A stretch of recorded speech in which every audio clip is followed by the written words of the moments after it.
The peanut powder settled into my scrambled eggs like snow, and I watched my wife Marlene smile as she set the plate in front of me. She thought I couldn't see it, the fine tan dust she'd sprinkled from that little baggie while humming some pop song. But I'm a science teacher. I notice details.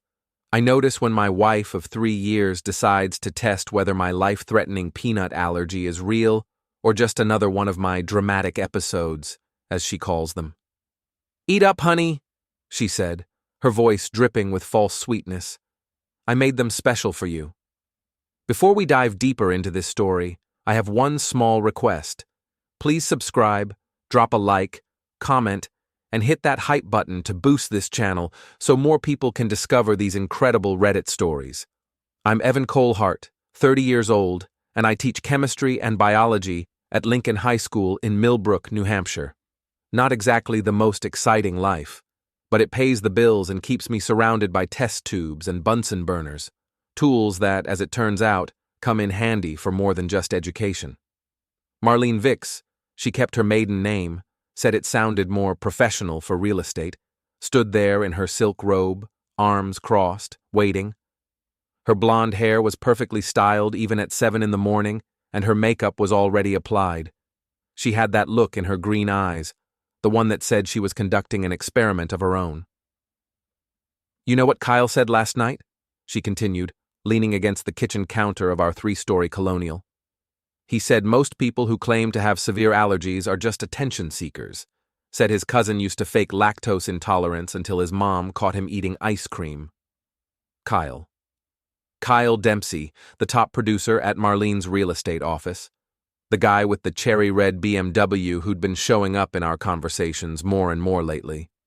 The same Kyle who'd been helping Marlene with those mysterious late-night showings that somehow never resulted in actual sales. I picked up my fork, pretending to consider the eggs. Kyle sounds like a real expert on medical conditions. "He's just saying what everyone thinks, Evan. You've never actually had a reaction in front of anyone. How convenient is that? The thing about peanut allergies is that they're not something you want to prove.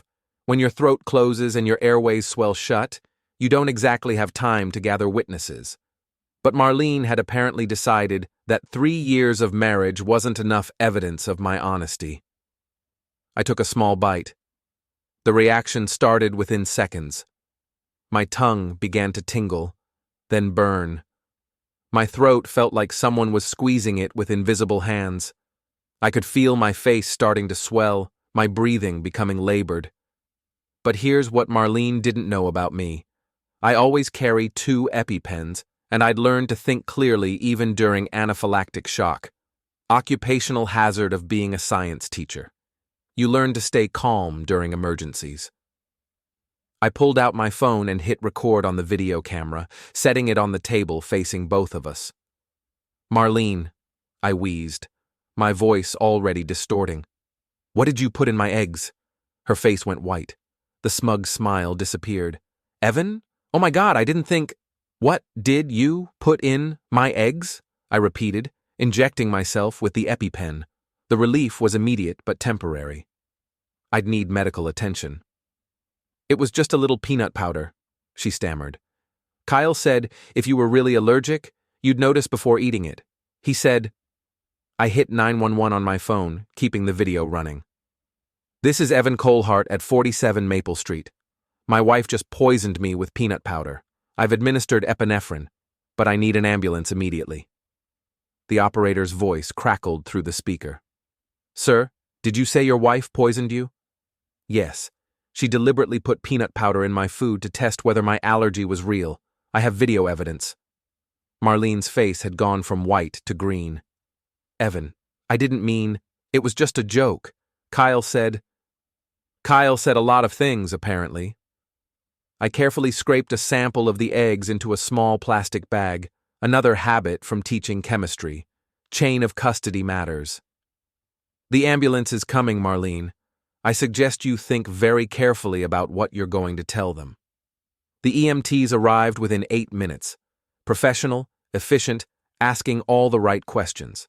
They took my vitals, administered another dose of epinephrine, and loaded me onto a stretcher. I handed the evidence bag to the lead paramedic. My wife contaminated my food with peanut powder, I explained calmly. I'll need this tested to confirm what she used. Behind them, 2 police officers were talking to Marlene on our front porch. She was crying, gesticulating wildly, probably explaining how it was all a misunderstanding, how she was just trying to help, how Kyle had convinced her I was faking. As they loaded me into the ambulance, I caught sight of our neighbor, Mrs. Brody, standing in her garden with her mouth hanging open. Perfect. By noon, the entire neighborhood would know that Marlene Vicks had tried to poison her husband. At the hospital, they kept me for observation. Standard procedure for anaphylaxis. The police took my statement, examined the video evidence, and collected the sample of contaminated eggs. Officer Davey, a guy about my age with kind eyes, seemed genuinely disturbed by what had happened. "Your wife claims it was a prank," he said, sitting beside my hospital bed. "Says she didn't realize how serious your allergy was." "Officer Davey, I've carried EpiPens for 15 years. We've been married for 3. She's seen me check restaurant ingredients, watched me refuse birthday cake at office parties, seen the medical alert bracelet I wear every single day. This wasn't ignorance. This was attempted murder." He nodded grimly. "We'll be filing charges, reckless endangerment at minimum, possibly assault with a weapon. The DA will decide." After he left, I lay in that hospital bed thinking about Kyle Dempsey and his theories about fake allergies, about my wife's increasingly frequent work emergencies and late-night showings, about the way she'd been looking at me lately, like I was an obstacle rather than a partner. Around midnight, I heard Marlene's voice in the hallway outside my room. She was on her phone, speaking in hushed tones. "Don't worry, Kyle. He bought the story about it being your idea. He always believes what I tell him. No, the police just asked a few questions. Of course I didn't mention us. I'm not stupid. This will all blow over. Evan's too weak to do anything about it." Too weak. I'd heard that before, from students who thought chemistry was boring, from administrators who assumed science teachers were pushovers, from my own wife, apparently, who thought I'd just roll over and accept being poisoned as a prank. They were all about to learn something about chemical reactions. Specifically, what happens when you apply pressure to an apparently stable compound. Sometimes, it explodes. The next morning, Principal Hanks visited me in the hospital. Margaret Hanks was a no-nonsense woman in her 50s who'd been running Lincoln High for over a decade. She brought flowers and a concerned expression. "Evan, I can't believe what happened. How are you feeling?" "Like I've been poisoned by my wife," I said dryly. "But the doctors say I'll live to teach another day." She shook her head. "I've already arranged for substitute coverage for the rest of the week. You take all the time you need." "Actually, Margaret, I'd prefer to come back tomorrow. Staying busy will help me process this." She studied my face. "Are you sure? This has to be incredibly traumatic." "Teaching chemistry has always been therapeutic for me. Besides, I have some experiments I want to work on." After she left, I spent the day planning. The police had released Marlene on her own recognizance pending charges, but she'd moved in with her friend Lila temporarily. "To give us both space to think," she'd texted. How considerate. I returned home that evening to find our house eerily quiet. Marlene had taken most of her clothes and personal items. She'd also, I noticed, taken several photos from our wedding album. Probably didn't want Kyle seeing too much evidence of our marriage. Mrs. Brody appeared at my front door within an hour of my return, carrying a casserole and wearing her best concerned neighbor expression. "Evan, dear, I'm so sorry about what happened. Are you feeling better?" "Much better, thank you, Mrs. Brody. The doctors were very thorough." She lingered on my doorstep, clearly fishing for information. Mrs. Brody had lived on Maple Street for 30 years and considered herself the neighborhood's unofficial information hub. "I hope you don't mind me saying, but I've been worried about you two lately. Marlene's been keeping such odd hours." "Oh? Well, I don't like to gossip, but I couldn't help noticing that red BMW in your driveway several afternoons when you were at work. And then Marlene would leave in it, sometimes not coming back until very late. Interesting. A red BMW? Flashy thing. Expensive looking. The driver was quite handsome. Tall, dark hair, always wearing expensive suits. I assumed he was a client, but then I saw them at Finnegan's pub last week, and they seemed friendly. Finnegan's was the trendy Irish bar downtown where Millbrook's young professionals liked to network, and apparently where my wife liked to conduct her extracurricular activities. Thank you for telling me, Mrs. Brody, and thank you for the casserole. Of course, dear. If there's anything else you need. After she left, I sat in my kitchen eating her excellent tuna noodle casserole and considering my options. The legal system would handle the poisoning incident, but that was just the beginning. Marlene and Kyle had made a fundamental error in judgment. They'd underestimated the quiet science teacher. The next day at school, I threw myself into my work with renewed energy. My students noticed immediately. "Mr. C, you seem different today," said Jessica, one of my AP chemistry students. "More intense." "I've had some recent experiences that reminded me why I love science," I replied, setting up a demonstration involving chemical reactions and catalyst triggers. Sometimes the most dramatic changes happen when you introduce just the right element at just the right time. During my lunch break, I walked to the computer lab and did some research. Kyle Dempsey wasn't hard to find online. His real estate profile was plastered all over the internet. Top producer 3 years running, specializing in luxury properties, drives a red BMW M3, single and loving it according to his social media. Single. How interesting. I also found his address, Millbrook Heights, the upscale condo complex on the north side of town. Unit 4B, based on the background visible in his Instagram photos. The same Instagram account where he'd posted pictures from Finnegan's pub, including one from last week showing him with a mysterious blonde, whose face was conveniently cropped out of the frame. After school, I drove to Millbrook Heights and parked across the street. Sure enough, there was the red BMW in the visitor parking area, and there, coming out of the main entrance, were Marlene and Kyle. She was laughing at something he'd said, her hand resting on his arm in a way that was definitely not professional. They drove off together, probably to show a house. I followed at a distance, my old Honda Civic invisible among the traffic.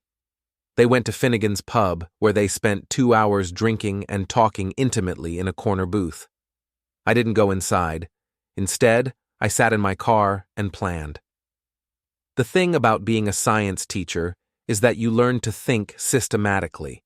You observe, form hypotheses, design experiments, and test your theories. You also learn that every action has an equal and opposite reaction.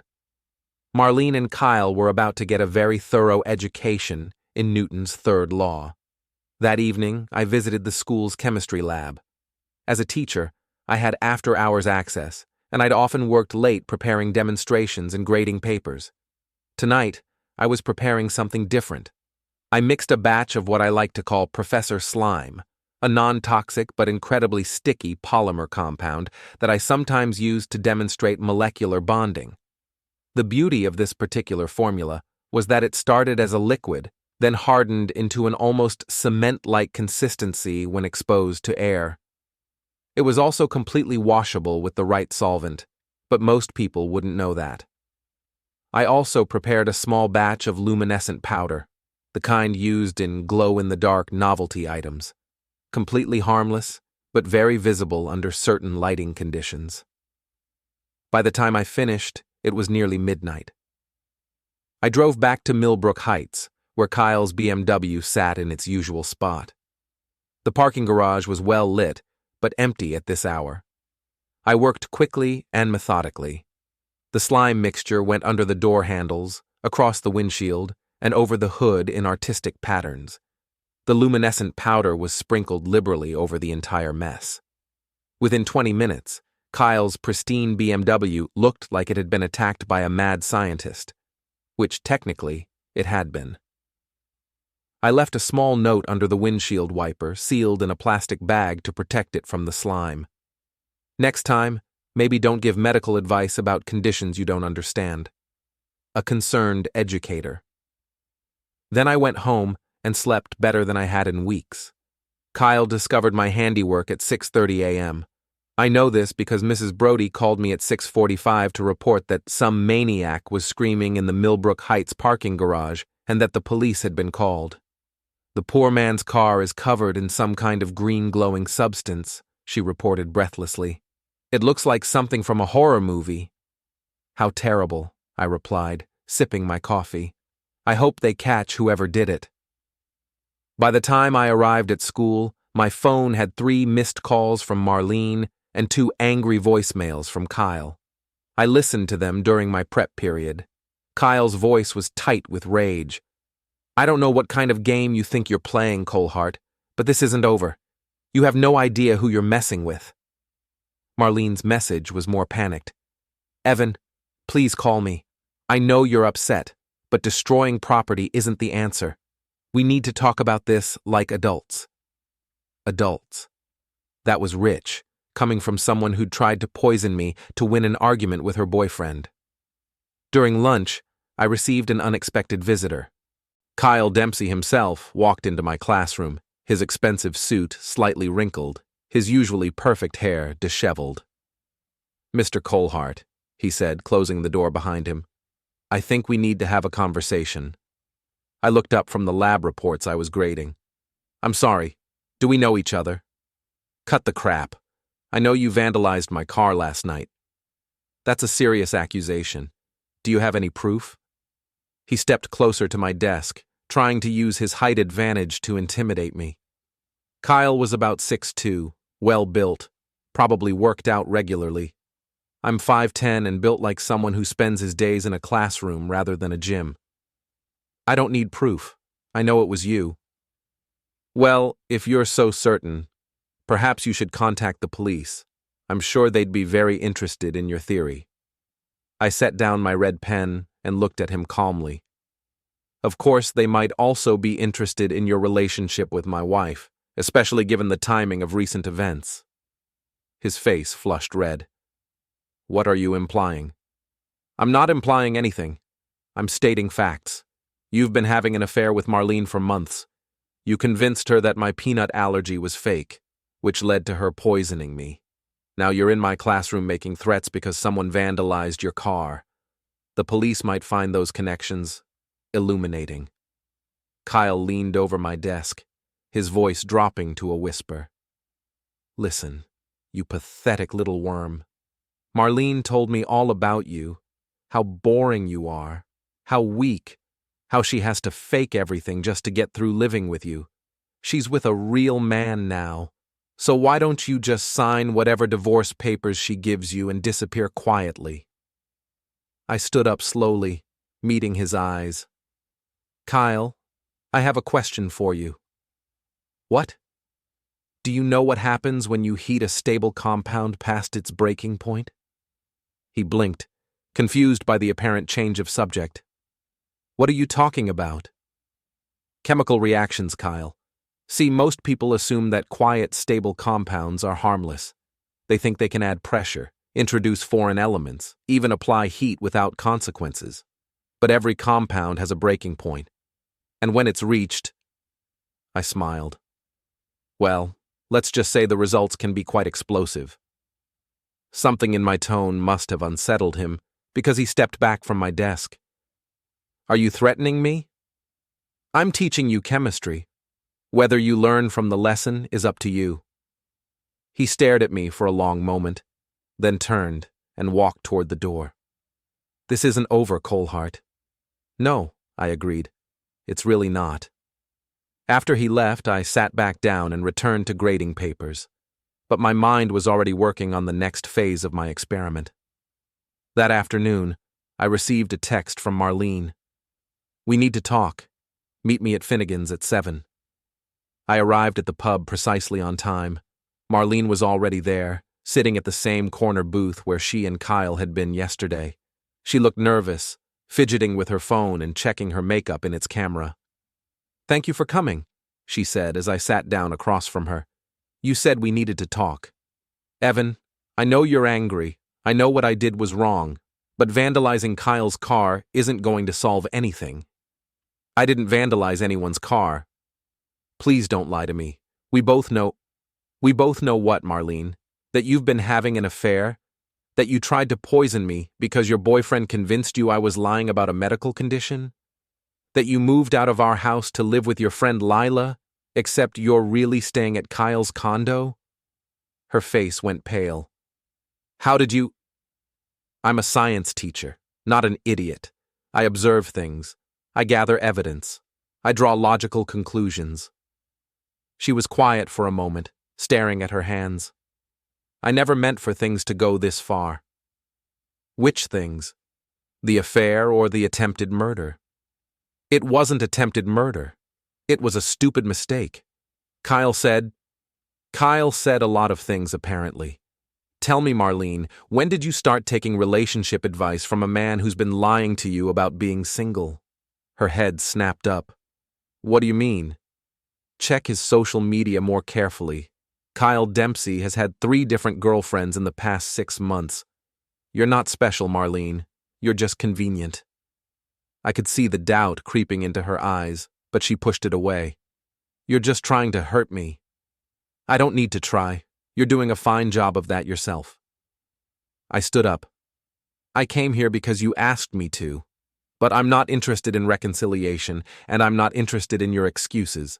The police will handle the criminal charges. My lawyer will handle the divorce." "Evan, wait." But I was already walking away. Behind me, I heard her phone buzz with a text message. Probably Kyle, wondering how the conversation had gone. They were about to find out that their problems were just beginning. The next morning brought unexpected news. Mrs. Brody knocked on my door at 7 a.m., practically vibrating with excitement. "Evan, dear, you'll never guess what happened at Finnegan's last night." "What happened, Mrs. Brody?" "That friend of yours, Lila, the one who works with Marlene, she was there with some girlfriends, and apparently she had quite a bit to drink. She started talking very loudly about Marlene and that man with the BMW. I poured myself a cup of coffee, gesturing for her to continue. Well, according to my niece Sarah, she was there with her book club. Lila was telling everyone that Marlene finally found herself a real man and that poor Evan never knew what hit him. She was laughing about how Marlene had been sneaking around for months, how they'd been using client appointments as cover for their dates. How unfortunate for Marlene's professional reputation. Oh, it gets worse. Apparently Lila also mentioned something about you being in the hospital, and how Marlene had tested whether you were really allergic to peanuts. Sarah said the whole bar went quiet when they heard that part. Interesting. Lila's loose tongue was doing more damage to Marlene's reputation than I could have managed myself. "I'm sure it's all just gossip, Mrs. Brody." "Of course, dear. But you know how these things spread in a town like Millbrook." Indeed I did. At school that day, I noticed several colleagues giving me sympathetic looks. Word was clearly getting around about my situation. During lunch, my friend Tom Martinez from the English department approached me. "Evan, I heard about what happened. Are you okay?" "I'm managing, Tom. Thank you for asking. If you need anything, someone to talk to, help with lesson plans, whatever, just let me know." "Actually, there is something you could help me with. I'm planning a special demonstration for my advanced chemistry class. Something about chain reactions and how small catalysts can trigger large-scale changes. Do you know anyone with video editing skills?" "My daughter Jenny is pretty good with that stuff. She's a senior here, actually." "Jenny Martinez?" "I know Jenny. Excellent student. Do you think she'd be interested in a small freelance project?" "I'm sure she would. What kind of video are you thinking?" "Just documenting some interesting chemical reactions, for educational purposes." That afternoon, I met with Jenny Martinez in the computer lab. She was a bright kid, headed to MIT in the fall with plans to study chemical engineering. "Mr. Colehart, Dad said you needed help with a video project?" That's right. I want to create a presentation about cause and effect in chemical systems, how introducing certain elements can create unexpected reactions. I showed her the footage I'd taken of Marlene poisoning me, as well as some additional material I'd gathered. Photos of Kyle's slime-covered car, screenshots of his social media profiles showing multiple girlfriends, and a recording of Lila's drunken confession at Finnegan's that Sarah had captured on her phone. This is intense, Mr. C. Are you sure you want to put this together? I believe in the educational value of real-world examples, Jenny. Sometimes the best way to understand scientific principles is to see them in action. She worked for 2 hours, creating a compelling narrative that showed the chain of events leading from Kyle's bad advice to Marlene's criminal act to the subsequent social consequences. The video was factual, well documented, and devastating.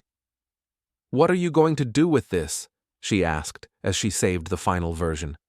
"I'm thinking of sharing it with my advanced placement class, as a case study in how actions and reactions work in real social systems, not just chemical ones."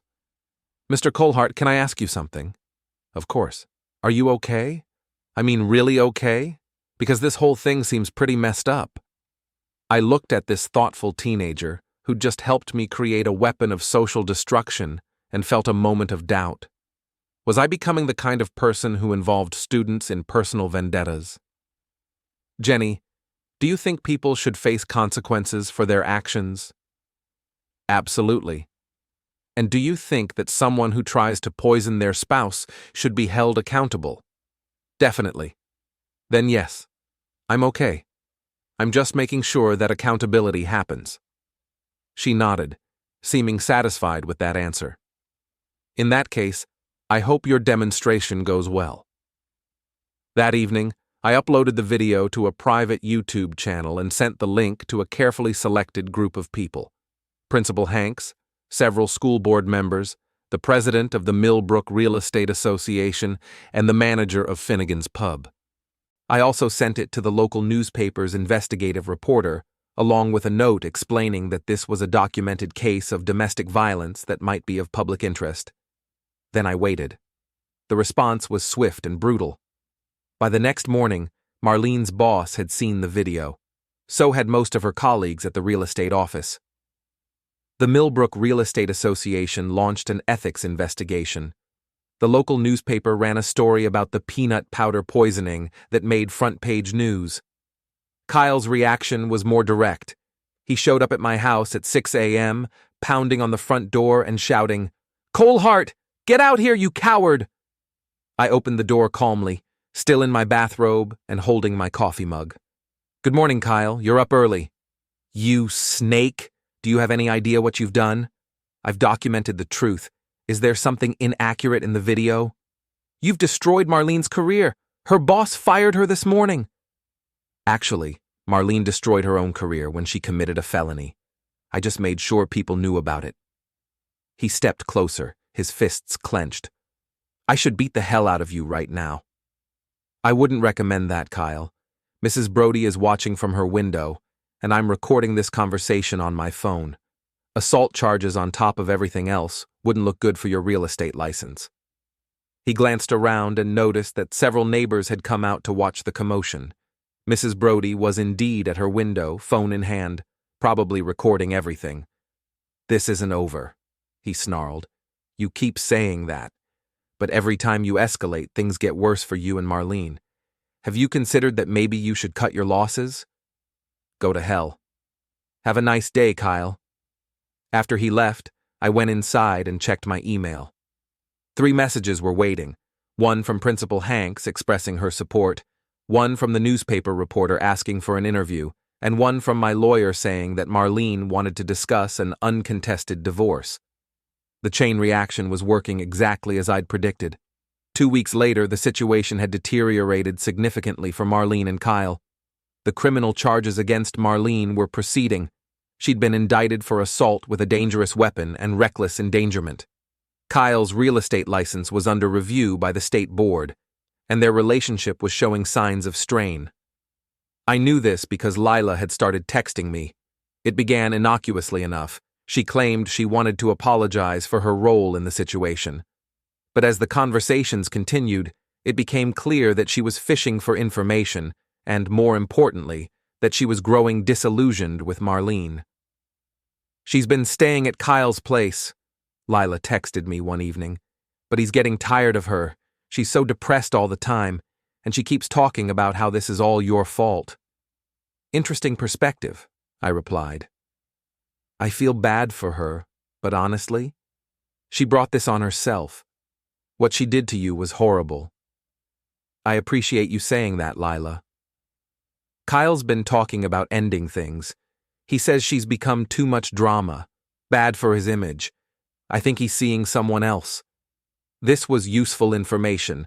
A breakup between Marlene and Kyle would remove her support system and leave her more vulnerable. But I wanted to accelerate the process. "Lila, can I ask you something?" "Sure." "Do you have any photos or videos from when Marlene and Kyle were sneaking around, before everything came out?" "Why do you want to know?" "My lawyer thinks it would help establish the timeline for the divorce proceedings. Show that the affair was going on before the poisoning incident. I might have some pictures from when we all went out together. Let me check." 20 minutes later, she sent me a treasure trove of evidence. Photos of Marlene and Kyle holding hands at restaurants, kissing at a company party, and looking very much like a couple at various social events. All time-stamped from months before the peanut incident. "These are perfect, Lila, thank you. Just promise me you won't drag me into whatever you're planning." "I wouldn't dream of it." But I wasn't planning to use the photos for divorce proceedings. I had something much more immediate in mind. The next day was Friday, and Kyle had a major listing presentation at the Millbrook Country Club. I knew this because he'd been posting about it on social media for weeks. A multi-million-dollar estate that would cement his status as the area's top luxury realtor. I arrived at the country club an hour before his presentation and set up in the parking lot with a laptop and a small projector I'd borrowed from school. I also had a portable speaker and an extension cord that reached to an outdoor outlet near the club's main entrance. At exactly 2 p.m., as Kyle's potential clients were arriving for the presentation, I began my own audio-visual display. The photos Lila had sent me, along with the video Jenny had edited, played on a loop on the side of the building, accompanied by a clear narration explaining the timeline of events. The reaction was immediate and dramatic. Kyle's clients, a wealthy elderly couple looking to downsize from their mansion, stopped in their tracks when they saw the projection. Other club members gathered to watch. Someone called the club's management. Kyle came running out of the building, his face purple with rage. "Turn that off! You can't do this here." "Actually, I can. I'm on public property, and this is all factual information. Freedom of speech." "You're interfering with my business?" "I'm providing context about your character. I thought your clients should know who they're dealing with."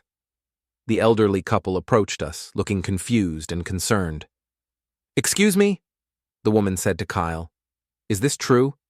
Did you really encourage someone to poison their spouse?" Kyle looked like he was about to have a stroke. "Mrs. Henderson, I can explain." "I don't think we need to hear an explanation," her husband interrupted. "We'll be finding a different realtor." They walked away, shaking their heads. Kyle turned back to me, his hands shaking with fury. "You've cost me $1 million sale." "No, Kyle. Your poor judgment and worse character cost you $1 million sale. I just made sure your clients had all the relevant information." "I'm calling the police." "Please do. I'm sure they'd be interested to know that you're harassing the victim of a crime your girlfriend committed on your advice." By now, a crowd had gathered. Several people were recording the confrontation on their phones. Kyle seemed to realize that attacking me in front of witnesses would only make things worse for him. "This isn't over, Colehart." "Kyle, I've been thinking about that phrase. You've said it to me several times now, but things keep getting worse for you. Maybe it's time to consider that it actually is over, and you just haven't accepted it yet." He stormed back into the country club, but the damage was done. Within hours, Videos of the confrontation were circulating on social media. The local newspaper ran another story. Kyle's reputation in Millbrook's real estate community was effectively destroyed. That evening, Lila texted me again. Kyle threw Marlene out. She's staying at a motel on Route 9. She's completely falling apart. I'm sorry to hear that, I replied, though I wasn't sorry at all. She keeps saying she wants to talk to you, that she needs to apologize properly.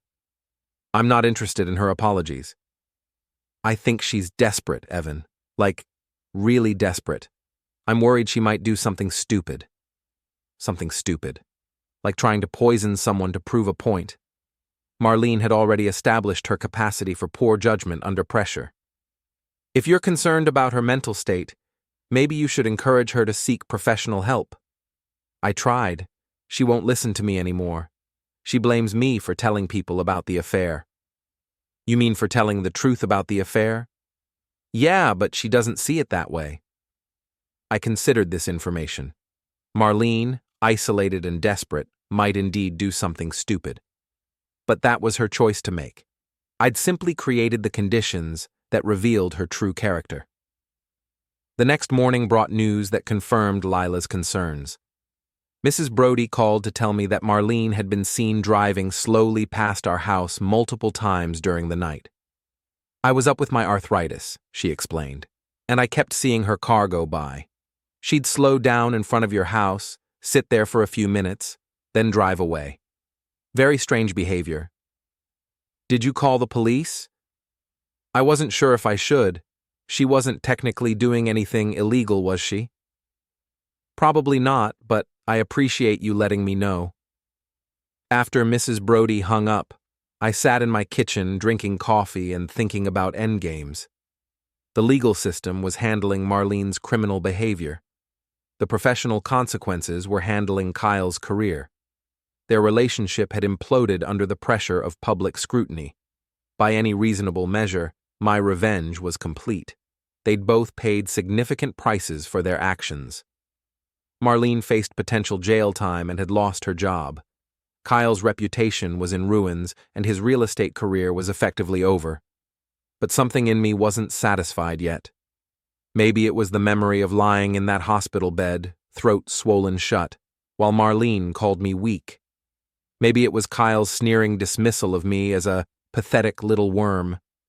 Or maybe it was simply that they still didn't understand the full extent of what they'd unleashed when they decided to test the quiet science teacher's breaking point. The compound was still heating up. The final reaction hadn't occurred yet. The opportunity for my final demonstration came 3 weeks later at Millbrook's annual Harvest Festival.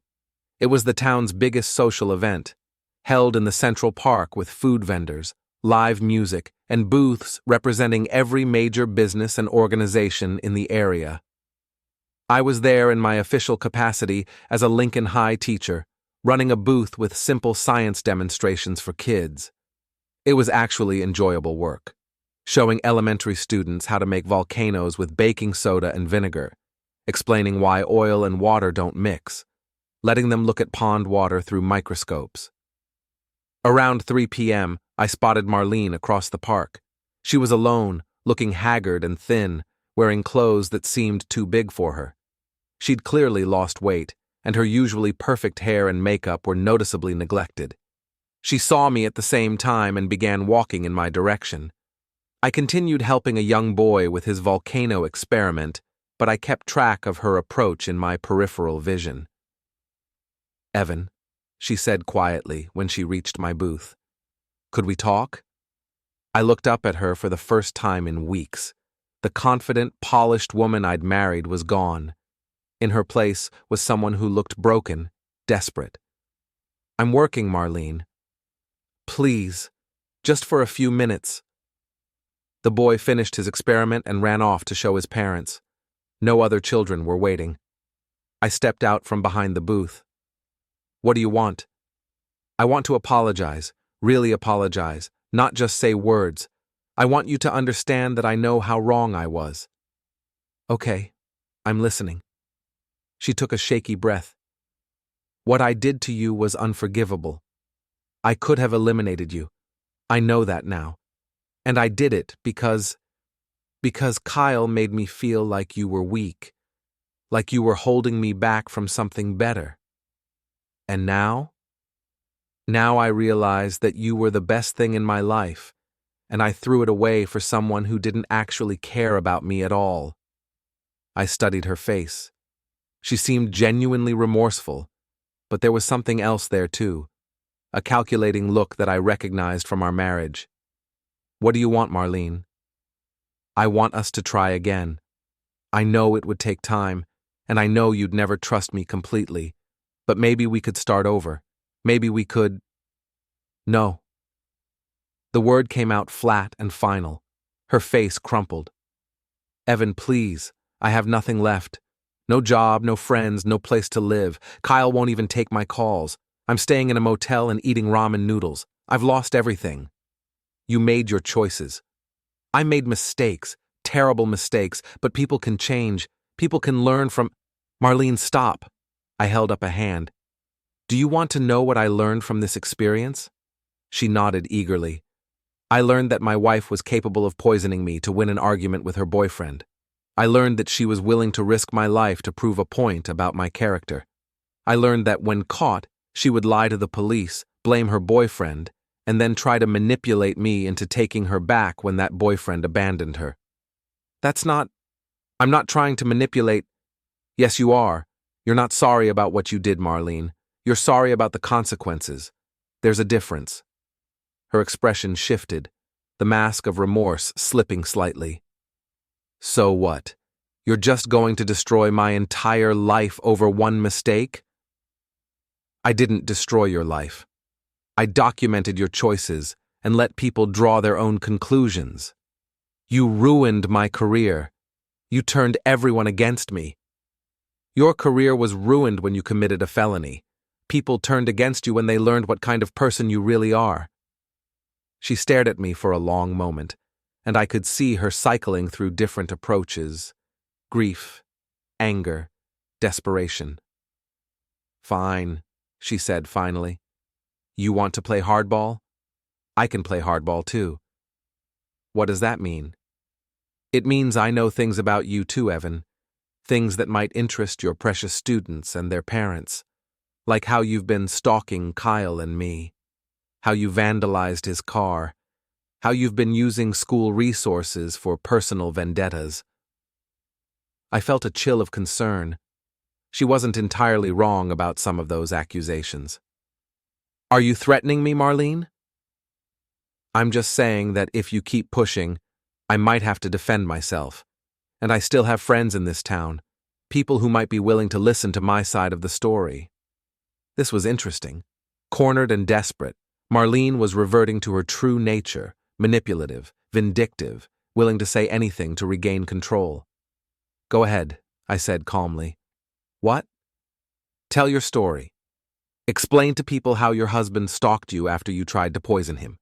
Describe how he documented your affair and criminal behavior. I'm sure everyone will be very sympathetic to your position. Her face flushed red. You think you're so smart, don't you? You think you've won? I think I've learned who you really are. And I think everyone else has too. She stepped closer, her voice dropping to a hiss. You have no idea what I'm capable of, Evan. What I did before was nothing compared to what I could do if you push me too far. And there it was. The real Marlene, finally revealed completely. Not the remorseful ex-wife seeking forgiveness, but the same person who'd thought poisoning me was an acceptable way to prove a point. Are you threatening to hurt me again, Marlene? I'm just saying that accidents happen, especially to people who make enemies. I pulled out my phone, which had been recording our entire conversation. Thank you, I said. That's exactly what I needed. Her eyes widened as she realized what had happened. You recorded me? Every word, including the part where you threatened to hurt me. I didn't. You threatened me with physical harm in retaliation for exposing your criminal behavior. That's witness intimidation, and it's also a violation of your bail conditions. She looked around frantically, as if searching for an escape route. You can't prove I meant it seriously. I don't have to prove anything. I just have to report it to the police and let them decide whether it violates the restraining order you're not supposed to be breaking by being here. What restraining order? The one my lawyer filed yesterday. You should have been served with papers this morning. Her face went white. You got a restraining order against me? After you started driving by the house at night, yes. And now you violated it by approaching me here, and you've made terroristic threats on a recording that will be very interesting to the district attorney. She stood there for a moment, seemingly paralyzed by the realization of how completely she'd been outmaneuvered. You planned this, she said finally. I planned to protect myself from someone who'd already tried to poison me once and was showing signs of escalating behavior. Everything else was just you being exactly who you are. I hate you, she whispered. I know.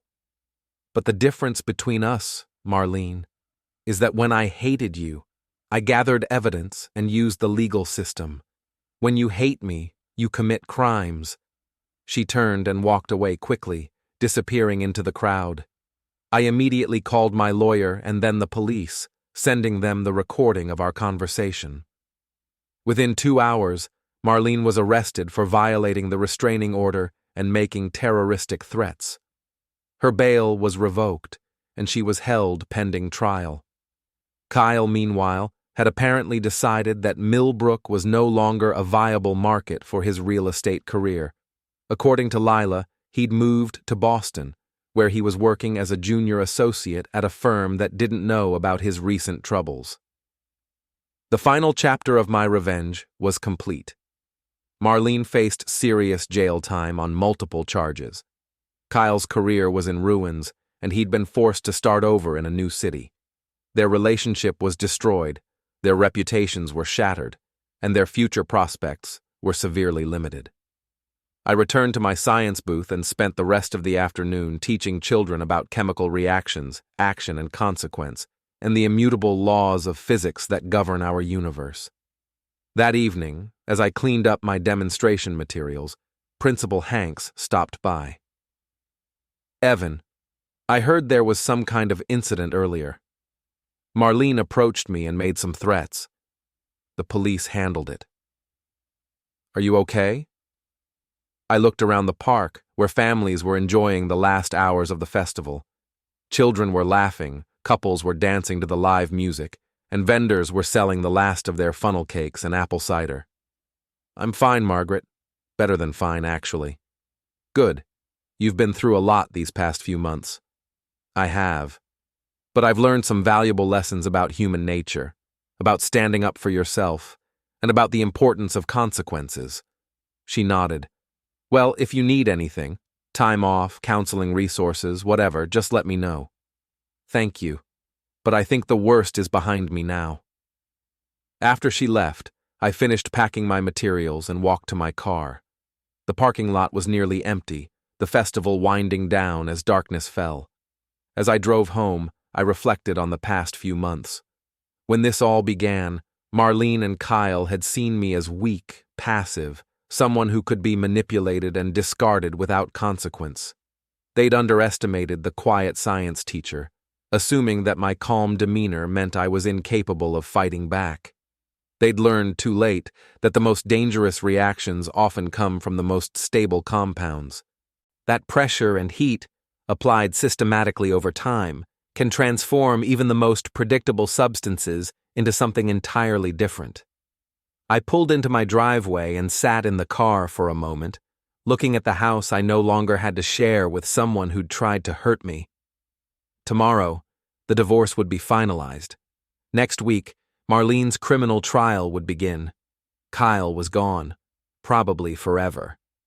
The compound had reached its breaking point, and the explosion had been everything I'd hoped for. I walked into my house, poured myself a glass of wine, and raised it in a toast to the empty kitchen. To chemistry, I said aloud, and to the immutable law that every action has an equal and opposite reaction. Outside, Mrs. Brody's porch light came on, and I could see her silhouette in the window, probably wondering why I was talking to myself. I waved at her, and she waved back. Some reactions, I thought, are more satisfying than others.